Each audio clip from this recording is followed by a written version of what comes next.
How did I end up frozen in a bright office tower lobby while a stranger held out divorce papers with my name on them?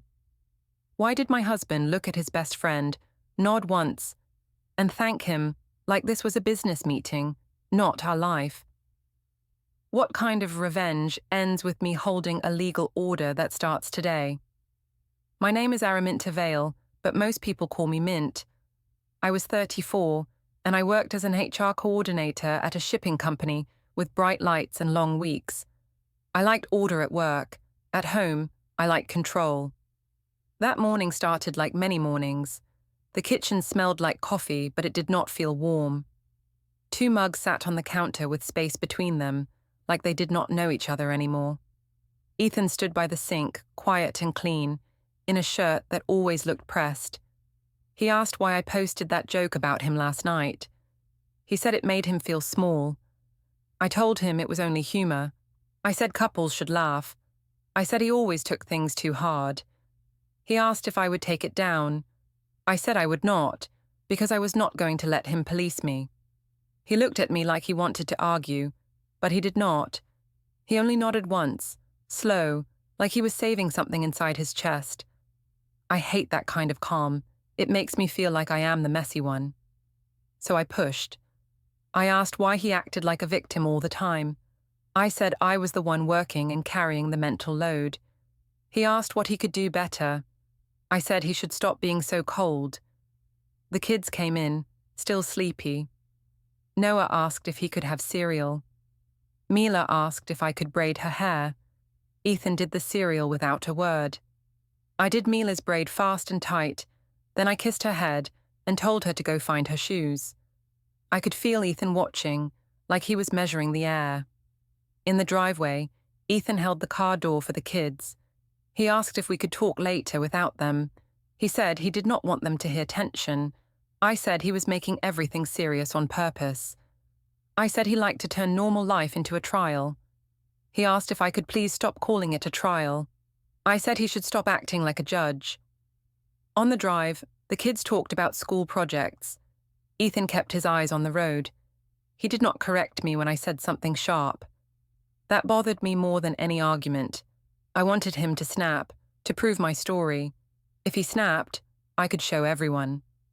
I could say, see, this is what I live with. After drop-off, I went to the office. The open-plan floor was loud with keyboards and small talk. I liked being seen there. I liked that people greeted me with a smile, like I mattered. Tanya from accounting waved and asked how I was. I said I was tired. I said home life was heavy. Tanya asked what I meant. I said Ethan was not supportive of my confidence. I said he never understood what it meant to be a woman with goals. I told it like I was telling facts. I said Ethan was nice, but in a way that felt like a wall. I said he made me feel guilty for wanting attention. I said he was always watching me, like I would do something wrong. Tanya frowned and asked if he was controlling. I did not say yes out loud. I only sighed and looked away, like I was protecting him. That was the trick. People fill in the worst part for you. Later, I walked past the HR side room, and my manager Miles stepped in front of me. He asked if I had a minute. He said my name in that careful tone managers use when they want to be kind but also serious. I followed him inside. The room smelled like paper and old coffee. Miles asked me to keep personal drama off company channels. He said a coworker saw my social post and asked if everything was okay. I said people were just worried about me. I said it was not drama, it was real life. Miles asked if there were safety issues. I said no, of course not. I added that Ethan was not violent. I said he was the opposite. I said he used silence like a weapon. Miles looked unsure, like he did not know what to do with that. He told me to focus on work and not to create a hostile environment. I smiled and said I understood. By lunchtime, I had already built a small audience. In the break area, I told 2 other women that Ethan acted like my success threatened him. I said I felt alone at home. One of them asked if I ever thought about leaving. I laughed like it was a joke, but inside I felt a spark. Leaving sounded like power. Even if I did not leave, the idea made me feel wanted. That evening, my friends wanted to go out.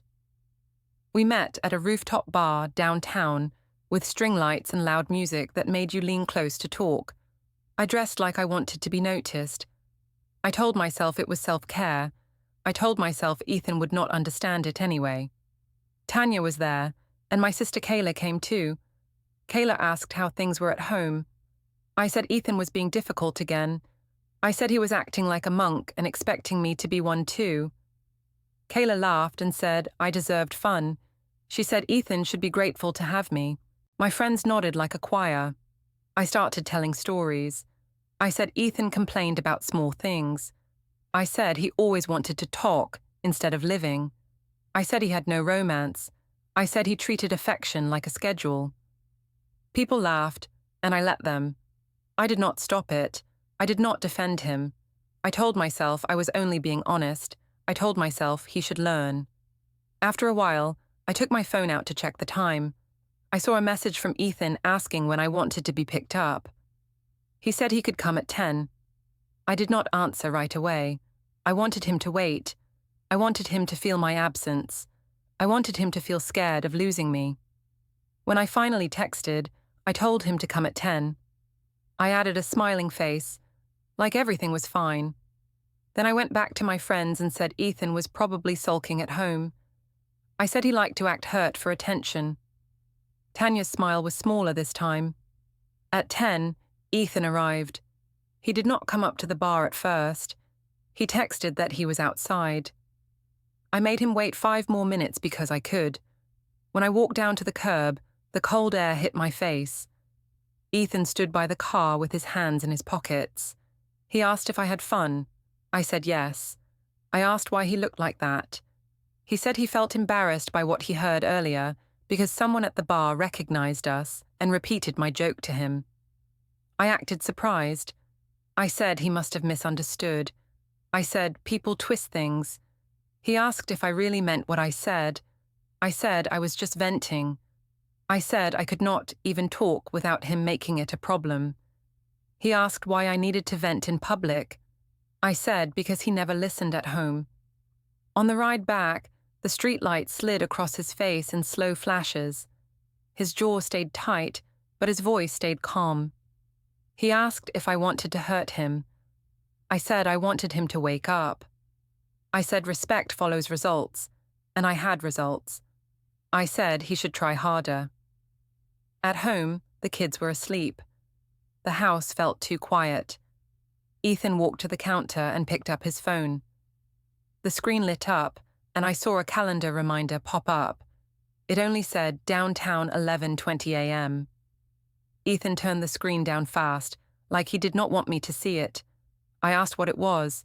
He said it was a meeting. I asked with who. He said it was personal. I laughed and told him he finally had secrets too. He did not laugh back.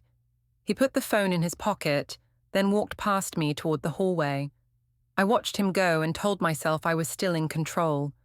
I told myself I was the one who wrote the story. But the space between those 2 mugs felt bigger than the whole kitchen. The gym lobby smelled like rubber mats and sweet cleaner. I liked that smell because it felt like change. It felt like a new version of me. I had started going more often, not because I loved running, but because I loved being seen as someone who cared. I posted photos of my shoes, my water bottle, my early grind. People liked them. That mattered to me more than I said out loud. That morning, I walked in and saw Gavin Mercer near the front desk. He was Ethan's best friend. He always looked like he had good timing, like he stepped into rooms the second you needed a distraction. He smiled when he saw me. He asked how I was doing. I said I was fine, just busy. He asked if Ethan came with me. I said Ethan was not really a gym person. I said he liked screens and quiet. Gavin laughed, and I laughed too. I told myself it was harmless. I told myself people can laugh. He asked if I wanted to do a short workout together sometime. I said maybe. I made it sound casual, but I felt a small thrill. It was like attention with no cost. At least, that is what I told myself. When I left the gym, Ethan called. I answered because I wanted to look normal. He asked where I was. I said I had a quick workout. He asked why I did not mention it. I said it was not a big deal. He paused and asked if Gavin was there. I asked why he would even ask that. He said he saw Gavin's car outside. I acted confused.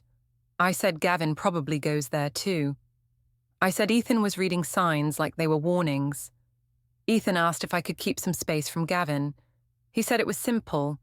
He said boundaries make marriages safer. I said boundaries make marriages small. I said he was jealous of everything that made me feel alive. He did not raise his voice.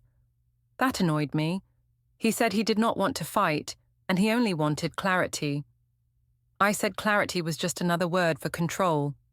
I said I did not need permission to talk to a friend. He asked if I would at least stop meeting Gavin alone. I said, with my calmest voice, that he was imagining problems because he liked drama.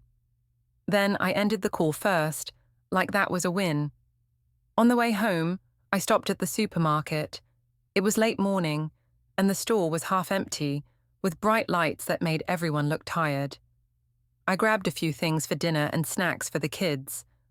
At the checkout, I reached for my wallet and realized it was not in my bag. For a second, I felt heat in my face. I hated looking unprepared in public. I started digging through my bag anyway. The cashier watched me. The line behind me grew. Then Gavin appeared like a joke from the universe. He said he was there for protein bars. He asked if I forgot my wallet. I said, laughing, that I guess I did. He offered to pay. I said I could put things back, but he said it was fine. He said friends help friends. I let him pay. I told myself it was practical. I told myself Ethan would not even know. Then my phone buzzed and showed Ethan's name. I froze for a moment, then answered with a bright voice. Ethan said he was nearby and asked if I needed anything. I said no, I was fine. He said he would still swing by to pick up the kids' favorite yogurt because he was already out. 10 minutes later, he walked into the supermarket. He saw me at the end of the checkout lane with Gavin. He saw Gavin holding the receipt. He saw the cashier smiling like this was a cute story. Ethan's face did not twist. He did not shout. He only stopped, like someone hit pause. Gavin started explaining. He said I forgot my wallet and he paid. That was all. Ethan looked at me, not at Gavin. He asked if that was true. I said yes, and I added that it was not a big deal. I said Ethan was acting like it was a crime for someone to be kind. Ethan asked why Gavin needed to be the one to help. I said because he was there. I said Ethan should be grateful I had support since Ethan was always busy. That was not even fully true, but it sounded good. Ethan nodded once and said, okay. He told Gavin thank you. The way he said it was polite, but it felt cold, like a door closing quietly. In the car, Ethan drove with both hands on the wheel. He asked if I enjoyed making him look stupid. I said he was the only one using that word. I said he chose to feel stupid because he wanted to punish me. He asked why I kept turning things around. I said I was not turning anything around. I said I was tired of being accused for living a normal life. He asked if I could admit that it looked wrong. I asked why it looked wrong if nothing happened.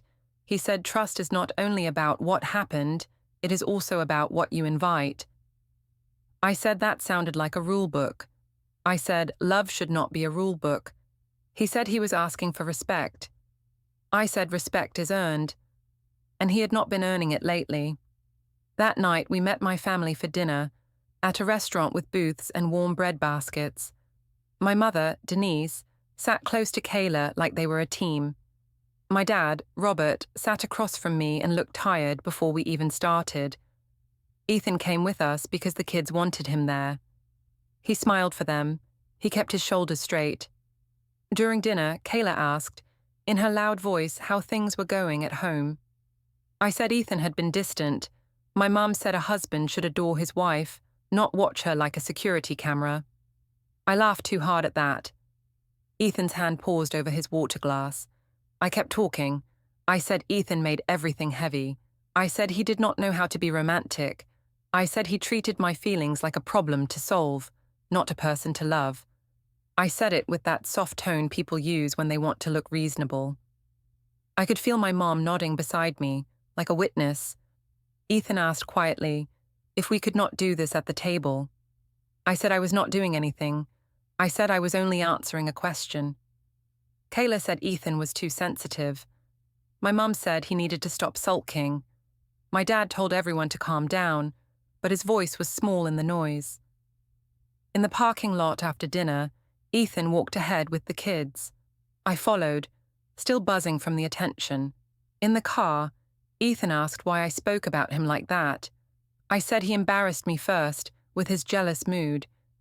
He said he did not embarrass me. He asked for privacy. I said privacy was how men hide their faults. He looked straight ahead and said he needed space. He said he wanted to handle things properly. I laughed and asked what that even meant. He did not answer. When we got home, he took a blanket to the guest room. Later, I stood in the hallway and listened. The house was quiet, but not soft.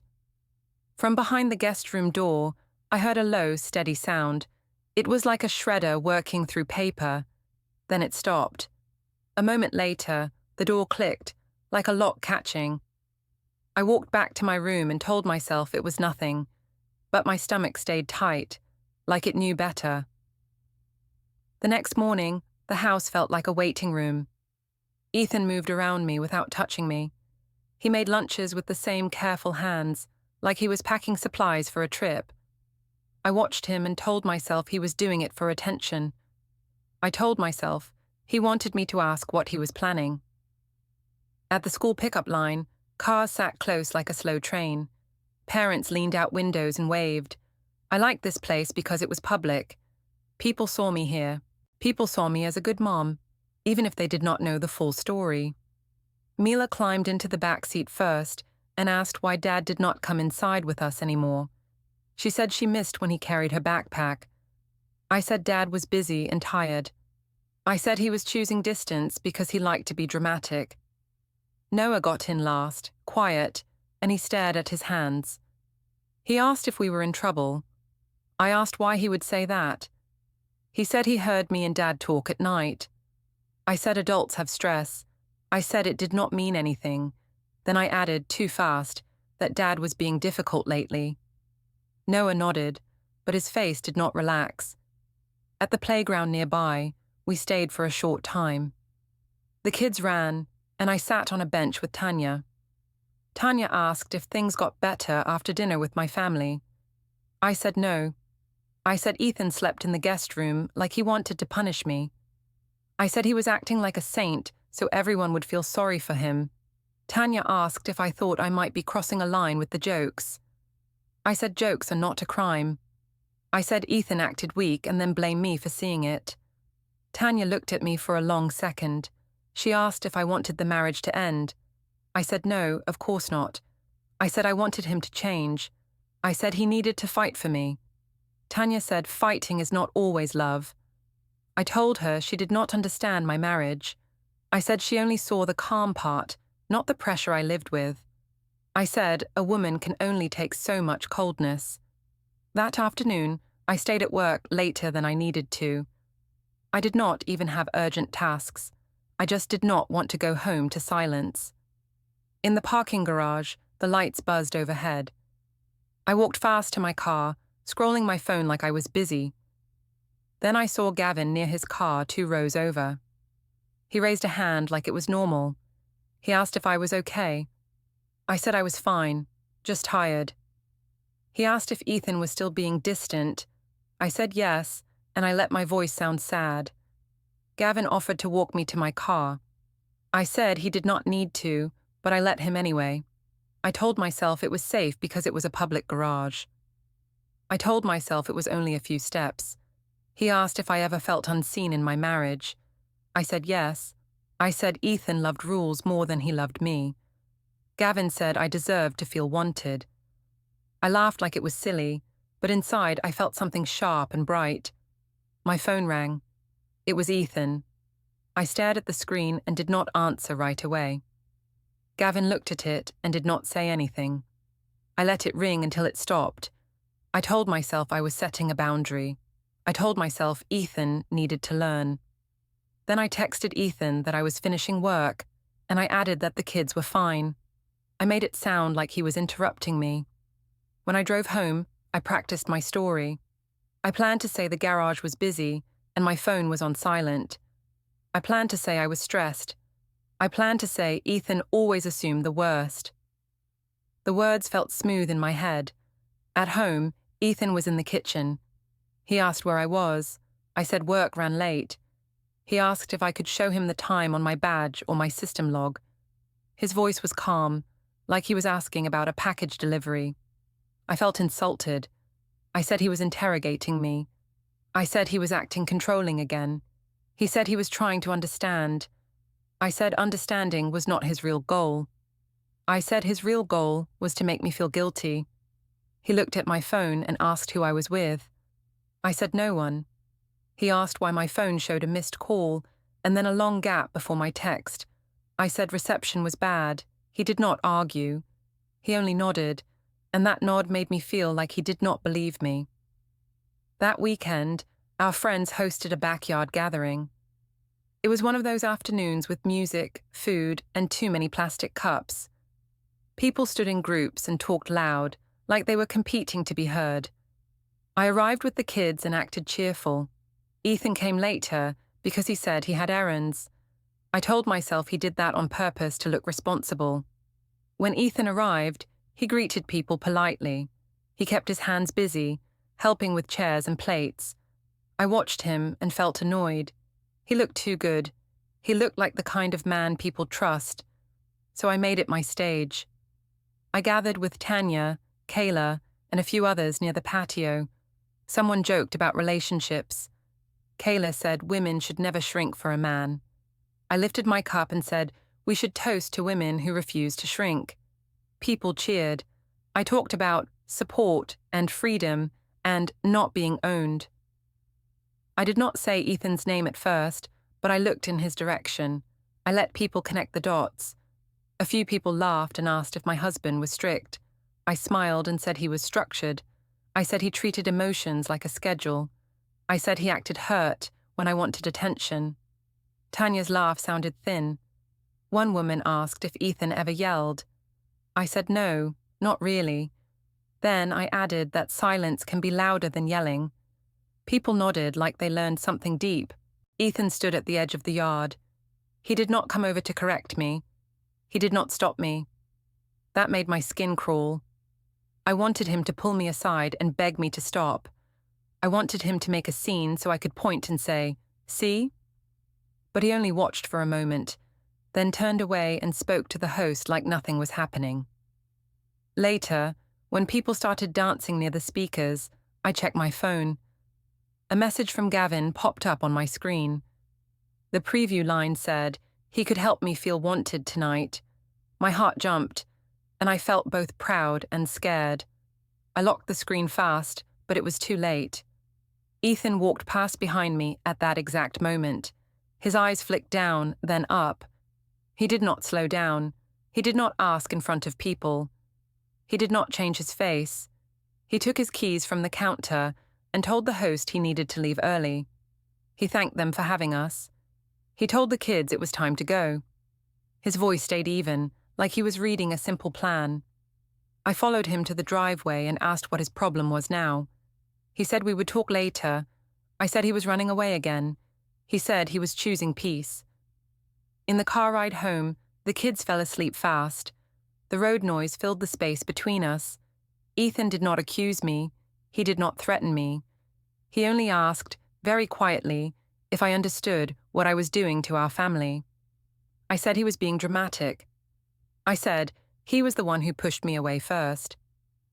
Ethan did not answer that. He drove like a man who already decided something, and that scared me more than any fight. The morning after, I woke up with a dry mouth and a loud mind. The house was still dark, and the air felt thin, like it did not want to hold my breath. I lay there and told myself I was not a bad person. I told myself it was revenge. I told myself Ethan built the road, and I only walked it. I went to the kitchen first because I needed to look normal. I needed to see my own hands doing normal things. The counter was clean. The mugs were still apart. Ethan stood by the stove and stirred oatmeal for the kids. He asked if I slept. I said yes. He asked if I wanted coffee. I said, sure, like we were fine. His calm felt different now. It was not the calm from before, when he still hoped. This calm felt like a closed box. He did not ask where I had been last night. He did not ask why my phone battery was low. He did not ask why I smelled like someone else's cologne. He only looked at me once, quick, and then looked away. Noah came in and asked if we could have pancakes instead. Ethan said oatmeal was already made. Noah accepted it, but I saw his eyes go to Ethan's face, then to mine, like he was reading weather. Mila asked if Dad could pick her up after school. Ethan said yes. Mila smiled. That small smile hurt me in a way I did not want to admit. When the kids left for school, Ethan walked toward the guest room. I followed him, not because I cared, but because I wanted to know what he was doing. The guest room door was half open. I heard a soft beep, like a recording app starting, then stopping. I stopped in the hall and acted like I was only passing by. Ethan came out holding a plain folder, labeled Utilities. He asked if the internet bill was still in my email. I said yes. He nodded and slid the folder under his arm like it weighed nothing. I asked why he was organizing bills now. He said he wanted things to be clear. I laughed and said he always loved lists more than feelings. He did not react. He only walked past me and went to the kitchen table. He sat down and typed on his laptop. I saw columns and rows like a spreadsheet, but I could not read the headings from where I stood. At work, I acted like nothing happened. I smiled at people. I answered emails fast. I told myself I had control, but my stomach would not settle. Every time my phone buzzed, my heart jumped. Not because I feared Ethan. I feared facts.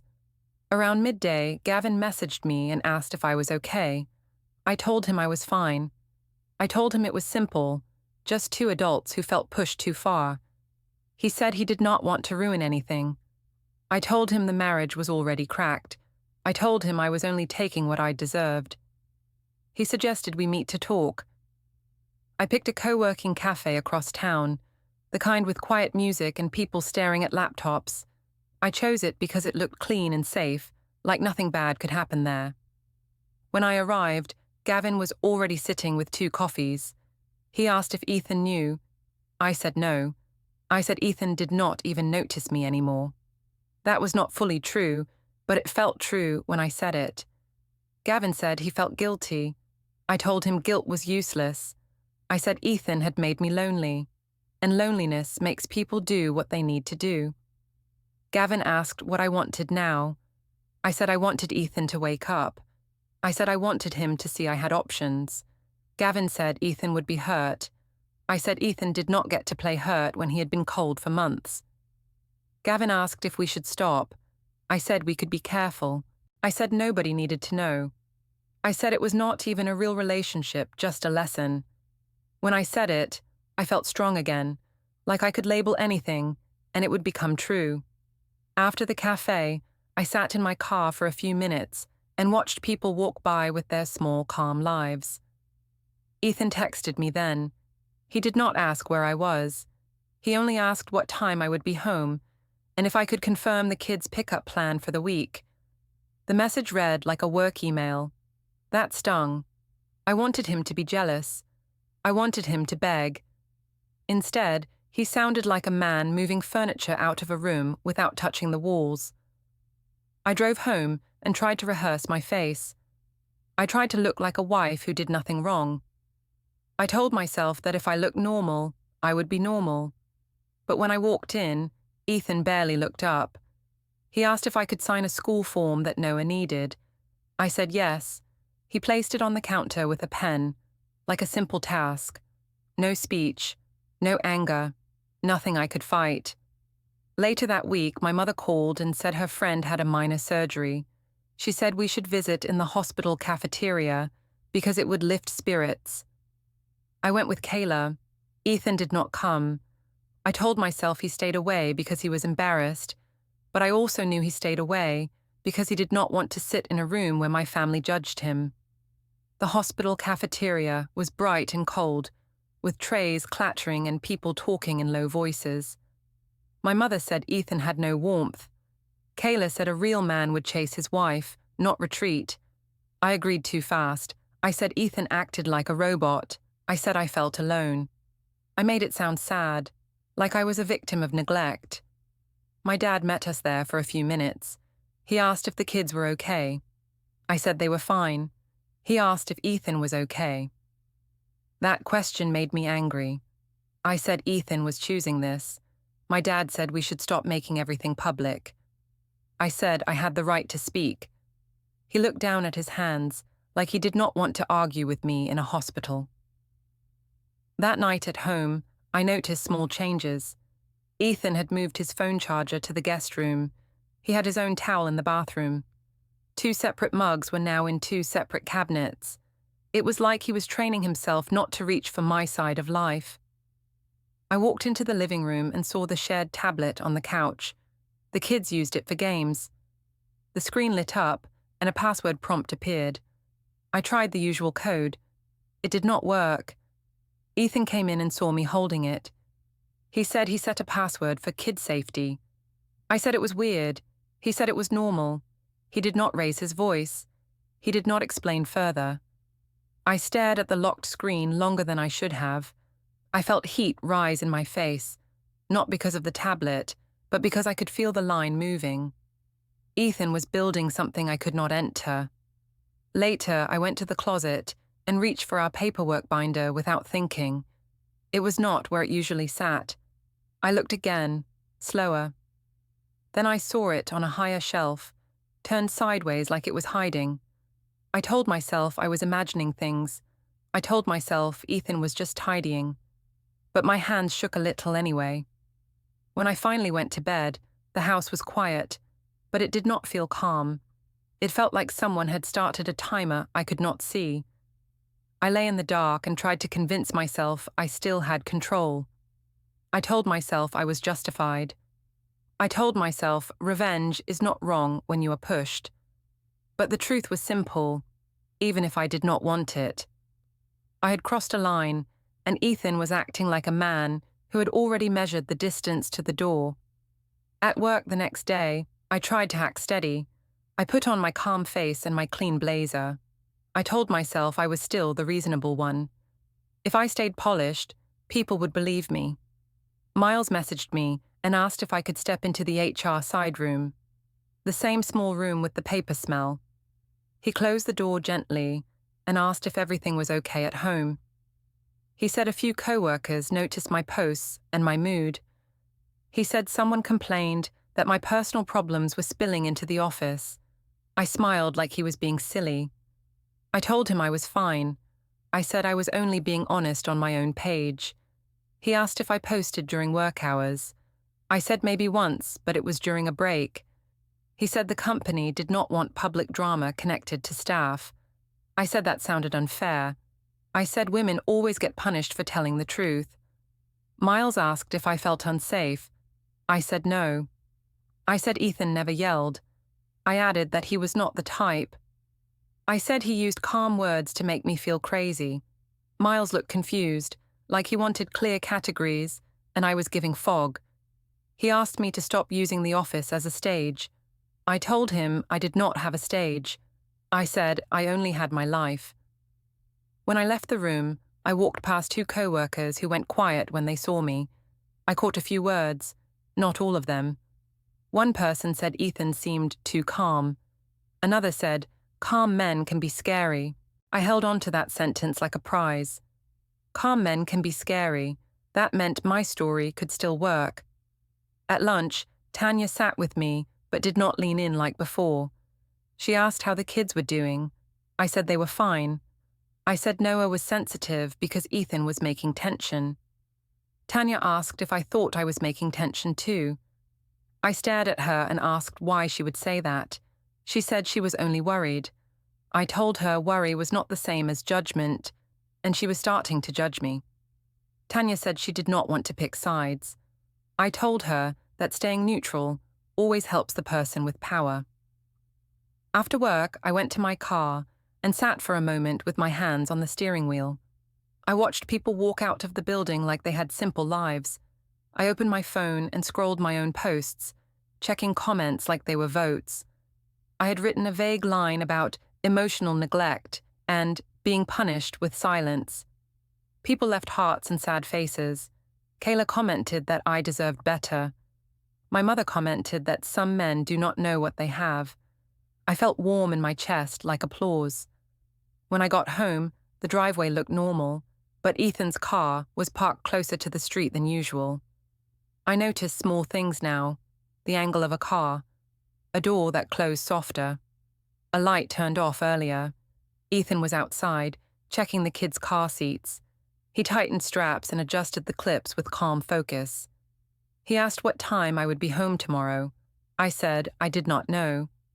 He asked if I could give a rough plan anyway for the kids. I said he was acting like we were already split. He said he was trying to keep the kids steady. I told him the kids would be steady if he stopped being cold.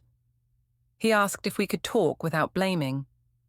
I said he started blame the day he stopped chasing me. Noah came out and asked if we could go to the fundraiser at the community hall on Friday. He said his class made a poster. Ethan said yes and smiled at him. That smile made Noah relax. I hated that because it made Ethan look like the safe one. I told myself Ethan was performing. I told myself I could perform better. Inside, Ethan cooked dinner without asking me to help. Mila sat at the table and colored. She asked why Dad slept in the other room. I said Dad needed space because he was upset. Ethan looked at me and asked if we could not talk about adult things in front of her. I said I was just answering her question. Mila asked if we were still a family. I laughed softly and said, of course. Ethan did not laugh. That night, when everyone was asleep, I came into the kitchen and saw the printer light on. A page slid out, but it was blank. It made a sharp sound against the tray, like a slap. The room smelled faintly like toner. Ethan stood by the counter with his laptop open. I could see rows and columns again, a spreadsheet with numbers. No big title on the screen, just clean lines. I asked what he was doing. He said he was organizing. I asked organizing what? He said household things. I asked why now. He said because it was time to be clear. I told him he was being dramatic. He said he was being careful. I asked if he was planning to leave. He said he was planning to act like an adult. I reached toward the laptop like I could read it, but he closed it calmly. He did not slam it. He did not snatch it. He only closed it like a book he finished. Then he stood and put the blank page into the trash. I asked why he printed a blank page. He said sometimes the printer does that. His voice stayed flat. It felt like he was choosing every word. When he walked away, I heard a drawer click in the guest room, the sound of a lock catching, a locked drawer in our house. I told myself it was childish. I told myself he wanted to scare me. Friday came fast. The community hall was full of parents and kids and noisy tables. The walls had posters and glitter crafts. People wore smiles that were too wide. I walked in like I belonged there. I held Mila's hand and waved at other moms. I saw Tanya in the crowd and lifted my chin like I was fine. Ethan arrived with Noah and a small envelope for the donation box. He stood with straight shoulders and spoke politely to people. A few parents greeted him with easy warmth. That annoyed me, so I turned on my charm. I laughed louder. I helped set up cupcakes. I made small jokes about being so tired and doing everything. A woman asked if Ethan helped at home. I smiled and said he helped in his own way. I said he liked systems more than feelings. I said it was hard to be married to a man who treated love like a checklist. The woman's face changed, like she did not know what to say. I pretended I did not notice. Kayla came over and hugged me hard. She asked if I was okay. I said I was surviving. I said Ethan was trying to paint me as the bad one. Kayla said men always do that. My mother appeared behind her and said I should not let him control the story. I nodded like a soldier. After the raffle, in the parking lot, Ethan asked if we could talk for 10 minutes. I said there was nothing to talk about. He said there was a lot to talk about, but he would not do it here. I said he was scared to talk in public because people would see the real him. He said he was protecting the kids and himself. I asked what that meant. He looked at me for a long moment, calm in a way that felt final. Then he said he would handle it properly. He did not raise his voice. He did not insult me. He only said it like a decision. And he walked to the car with the kids, like the conversation was done. He texted me in the morning and said we needed to meet for logistics. He said it was not a fight, just a meeting. I told Kayla he was trying to scare me with that calm tone. She said I should bring her with me. I said no, because I wanted to look strong alone. He picked an office tower lobby downtown. The lobby was bright and cold, with glass walls and a security desk. People in suits walked past like we were invisible. I walked in wearing my best reasonable wife face. I told myself I could still control this. I told myself he was only bluffing. Ethan stood near a pillar with his hands relaxed at his sides. He looked like he was waiting for a rideshare, not a marriage crisis. Gavin was there too, a few feet behind him, shifting his weight like he wanted the floor to swallow him. Seeing Gavin in that lobby made my stomach flip.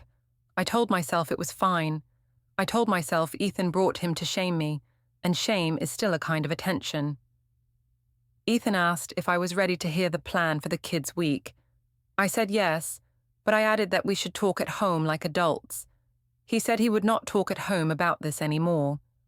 I said he was being cold again. He said he was being clear. Then he looked at Gavin. His voice stayed even. He told Gavin thank you.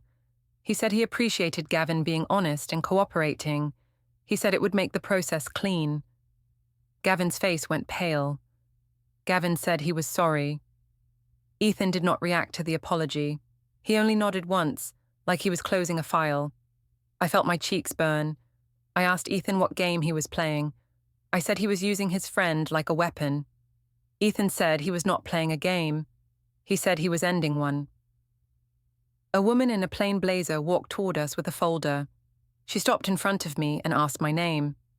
I gave it, annoyed, because I thought she was some building staff. She asked me to confirm my address. I hesitated, then said it. She said she had legal documents for me. She held them out with both hands like it was routine. For a second, I did not take them. I looked at Ethan, waiting for a smile or a crack in his face. There was nothing. He looked tired, but steady. The woman repeated that I needed to accept service. People in the lobby slowed down just a little, pretending they were not watching. I took the folder. It felt heavier than paper should feel. I flipped the first page and saw my name printed in clean, official text. I saw Ethan's name. I saw the words, "Petition for dissolution of marriage." My throat went tight. I laughed once, sharp, because I did not know what else to do. I told Ethan this was insane. I said we had an argument, not a legal emergency. Ethan said he was not arguing anymore. He said he was protecting the kids and protecting himself. I told him it was revenge. I said he pushed me to it. I said he neglected me and made me lonely. I said I only did what any woman would do when she felt invisible. Ethan asked me not to speak about feelings like they erase choices. He said I could tell my story later, but the process would still move forward. I looked down again and saw a page labeled Temporary Orders. My eyes caught on a section about parenting time. It listed days and pickup locations. It listed a rule that exchanges would happen in public places. It listed a line about not involving third parties in drop-offs unless agreed. My hand started to shake. I told him he could not take my kids from me. Ethan said he was not taking them. He said the schedule was stable and fair. He said it started today because the court required structure. He said he would follow it exactly. I turned pages too fast. I saw something about money and shared accounts. I saw a note about not making unusual withdrawals. I saw a line about not changing beneficiaries or cancelling insurance. It read like a net tightening around my options. I said he was trying to ruin me.